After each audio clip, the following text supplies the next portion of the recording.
Welcome back, you guys. Today I want to take some of the mystery out of all the different types of corner beads. So I have right here 7 different types of corner bead, each with a purpose. There are some that I've left out. You might notice right away where's the steel corner bead. And that is because I basically think that steel corner bead is obsolete. I know there's a lot of areas where it's the only thing you can get, and there's different countries where they use different types of steel bead, like Australia. I think their steel beads are far superior to ours. But generally speaking, the most common corner bead we have, let's just get right into it, is the paper-faced tape-on corner bead. I was trying to remember what the steel part was called, and I have no idea. I think it's just called the bead. This is the flange. So we have a steel bead with a paper flange.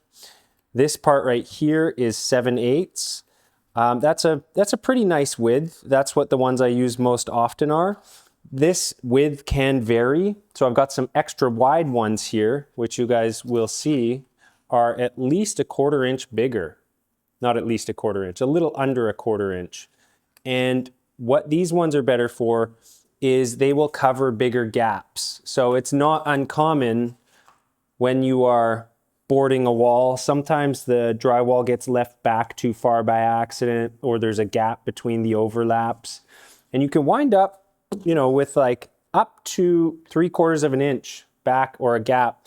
And so that's where these corner beads come into play. Now, when it comes to the paper beads, when you buy them at the big box store, they have the cheapest ones available. And some of those, the bead part of it can be as small as 5/8 of an inch. So these ones all come from a drywall supply. They're definitely a better quality bead. And you want to look for that, right? Try and find a nice wide one. This one being almost 1 inch is probably a little bit too big for most people's uses. It can get a little bit hard to hide this part when it, after install. It's definitely, the mud has to go out a little further to hide something like that. But they are nice, straight, strong corner beads that will hide a lot of gappy boarding. Now, in terms of installing these, I always use taping mud and a knife for small jobs. Like say if I only have 10 to 20 beads to install, I'll just do it by hand with a knife and taping mud. I would recommend either using taping mud if you can find it, or all-purpose heavyweight to install these beads with. However, on this job, I had so many beads to do that I actually used my corner bead hopper. So this gets loaded full of mud, goes in one side, comes out the other, and it perfectly coats the corner bead with mud. It's got these little pieces that act as a gate. I have a video where I show this thing in action, installing a ton of bead. I'll try and remember to link that if you guys want to check it out. But yeah, I'd say these are the industry standard in North America. I think everyone is using paper-faced beads, except in a lot of parts of the US, especially like the middle of the country. They still love steel corner bead, and they're going to get really offended that I said that steel corner bead is inferior or obsolete, but that's okay. All right, so moving on, let's get into another corner bead that is often used that I think is actually pretty decent, and that's vinyl bead. So this needs to be installed with spray adhesive, or you can put a staple every 2 inches, which is ridiculous to me, right? That's just way too much work. So when I have to install these, I definitely use adhesive, and I only use them when I need to match up to arch bead. And the reason is these are much rounder. It's a totally different profile than these. These have a nice, crisp, fairly square corner, and these have a big round corner. Arch bead has the same profile. They're both made by the same company. This is a Trimtex bead. One other advantage to a bead like this is in wet areas, but you know what? If you have moisture problems that are going to get into the corner bead and you need a plastic bead to resist moisture, your joint compound is all going to be mushy anyways. So a lot of people say, oh, I always use vinyl in wet areas, but like, seriously, this is the only thing that's going to hold up. The drywall and everything else that this is coated in is all going to turn into mush anyways. So as far as I'm concerned, I don't really see these as being a particularly viable option in wet areas, because there is no viable option for wet areas with drywall. It's drywall. Okay, so that's a standard 90-degree corner bead. And that's all we've talked about so far is just 90-degree corner beads. Before we get into some of these different trims, if you get off angles, there is other products. For angles that aren't 90 degrees, we have no coat. So this is called a off angle corner tape or an adjustable composite corner tape. It's a paper and plastic composite. It can go inside or outside. And these I use, in stairwells, you often have that, or if you've got, again, just not 90-degree corners. It's really common. I use them all the time. I don't like using these for 90-degree corners because I find that they aren't as likely to stay straight. They'll wave a little bit on you. So, and it's not very convenient. Like in a pinch, when I've had that in my truck and no corner beads, I have used that like for very small jobs and small occasions. But generally speaking, I would go to a hardware store to pick up corner bead rather than use that on a regular 90-degree corner bead. Okay. So next, let's get into situations where you need some of these other ones. Because what we have here, let's just go over them really quick. Maybe you want to come up a bit closer. This first one is an L edge. So it's a big long paper flange. And then again, about a 7/8 bead. And this side is flat. That just brings up a new feature of corner beads. It's called a bead. This nose right here is called a bead. You can probably see that. I think the shadow is really showing it. It lifts up. There's this raised edge. And the reason it has that edge, when you coat it, that's how, if it didn't have that edge, it would be impossible to hide this part of the flange. So let's just see how that works, right? I'm just going to put a little bit of mud on there. And then we're going to bridge the distance. So the corner bead sticks out. And as we wipe the mud off, we can see that that's how you hide that. And it should be much wider. That's not like how to coat corner bead. I just wanted to show it really quickly. That is the purpose of the nosing, is to create a little bump out that helps hide the rest of the corner bead. So the L edge has a nosing on this side and is flat on this side. The purpose of that is to hide an unfinished edge of drywall.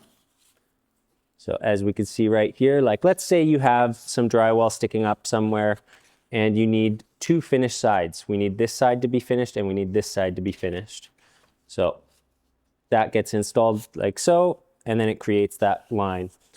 Now, one of the places people love to use L edges that is incorrect is when it butts up against another surface. So this is going to require a little bit of visualization.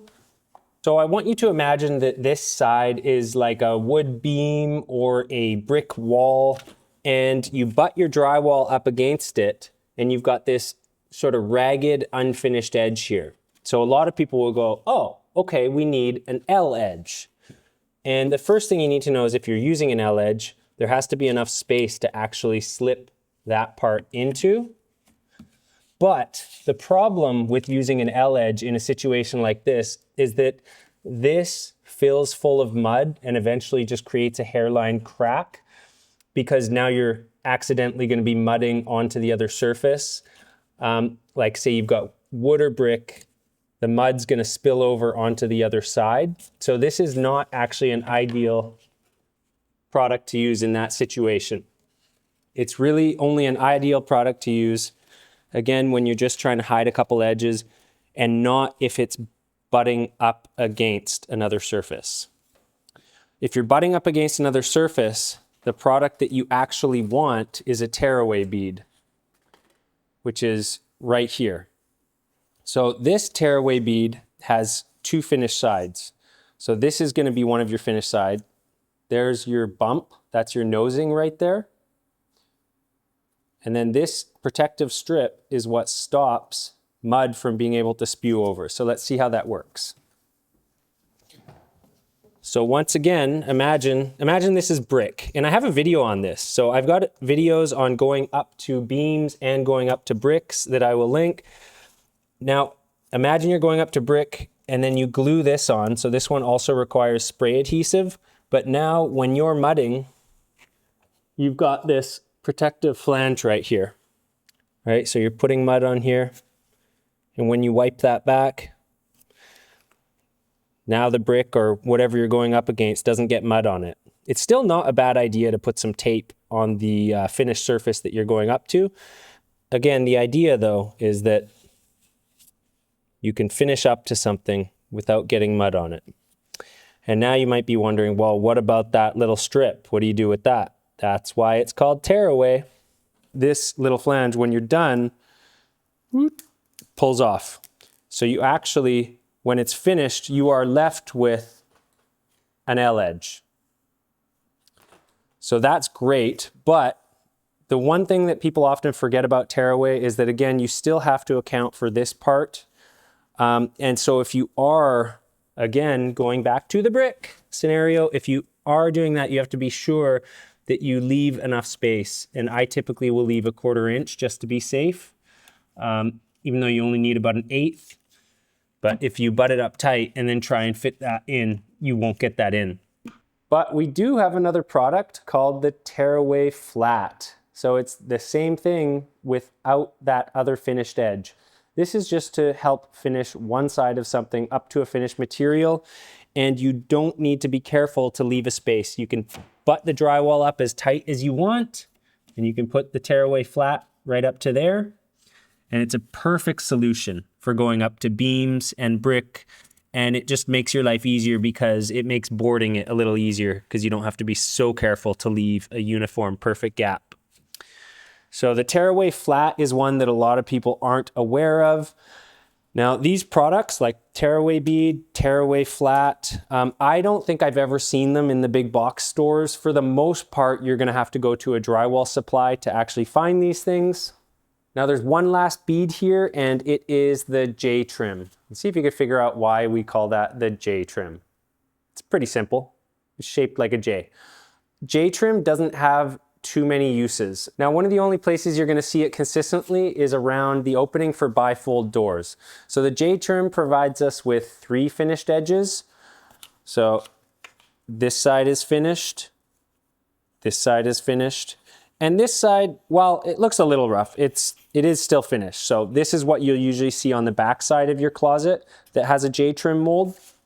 And for what it is, it's acceptable. So yeah.